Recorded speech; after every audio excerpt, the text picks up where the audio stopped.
Era só mais uma noite fria e silenciosa na Serra de Santa Catarina. O tipo de silêncio que parece esconder algo, como se a própria natureza estivesse prendendo a respiração. Em meio à neblina, escondido sob a terra úmida de uma antiga fazenda, está um segredo que jamais deveria ser tocado. Um baú selado há décadas, carregado de ouro roubado, amaldiçoado por uma história que começou no fim da Segunda Guerra Mundial.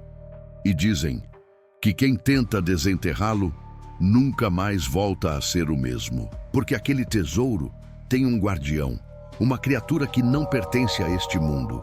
Hoje você vai conhecer a história real, a lenda do guardião do ouro maldito. Fim da Segunda Guerra.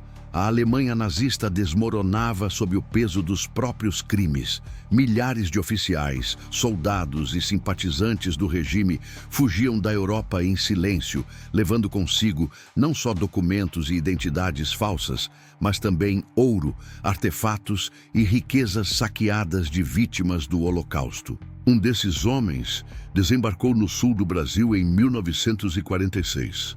Era alto, magro, usava um sobretudo puído e falava pouco. Dizem que chegou numa tarde cinzenta a uma pequena propriedade rural de Santa Catarina. Bateu à porta de um fazendeiro humilde e ofereceu uma quantia absurda para uma tarefa simples: esconder um baú, enterrá-lo bem fundo, perto do milharal. O homem dizia que voltaria anos depois para buscá-lo, mas esse dia nunca chegou. A vida na fazenda seguia calma, mas o baú enterrado despertava inquietação nos filhos do fazendeiro. 2 meninos, Sérgio e Nelson, com idades entre 12 e 15 anos, não conseguiam tirar da cabeça aquele objeto misterioso deixado por um estrangeiro tão estranho. Todas as noites cochichavam sobre o que poderia haver dentro da caixa. E numa madrugada chuvosa, armados com uma pá, lanternas a óleo e coragem juvenil, decidiram cavar. O chão estava úmido, pesado, mas depois de horas, a madeira escura surgiu sob a terra. O baú rangeu ao ser aberto, e o que viram ali os deixou sem ar. Moedas douradas reluziam mesmo na escuridão, mas algo mais veio com o ouro, algo que acordou com eles. Sérgio ficou em silêncio por dias. Não falava, não comia direito, apenas fitava a parede, como se ouvisse algo que ninguém mais podia escutar. O cachorro da família desapareceu misteriosamente na mesma madrugada em que o baú foi aberto. Nelson jurava ter ouvido passos pesados vindo do milharal, mas o campo estava vazio. O ouro foi enterrado de novo, no mesmo lugar, e o assunto silenciado. O estrangeiro nunca mais voltou. Com o passar dos anos, a fazenda foi vendida, o milharal deu lugar ao mato e os irmãos seguiram caminhos diferentes. Mas 25 anos depois, endividados e desempregados, decidiram se reencontrar. O passado chamava. A ganância adormecida voltava a pulsar e com ela um medo antigo. Era a hora de cavar de novo.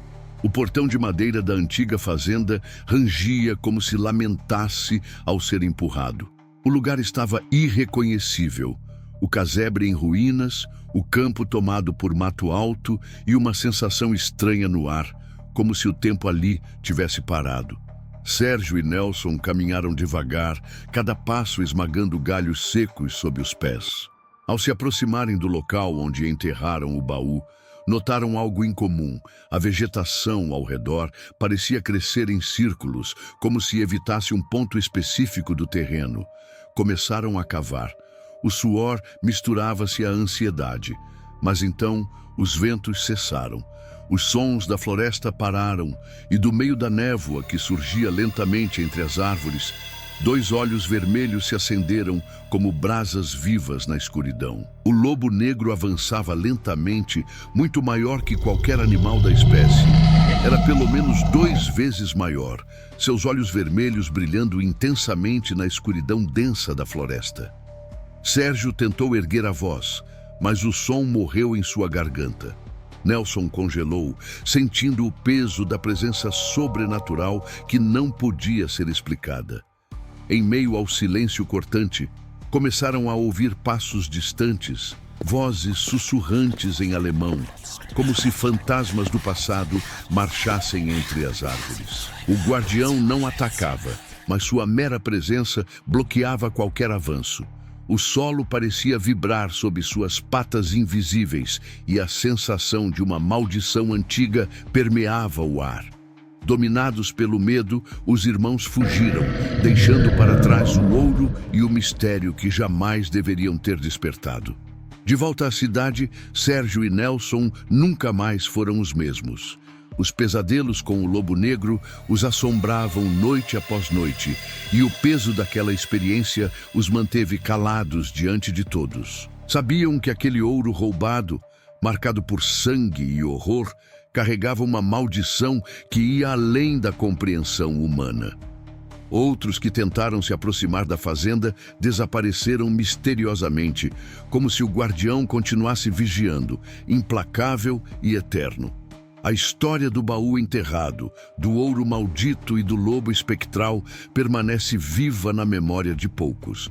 Um aviso sombrio para aqueles que ousam buscar riquezas que nunca deveriam ser tocadas. E você, teria coragem de enfrentar o guardião?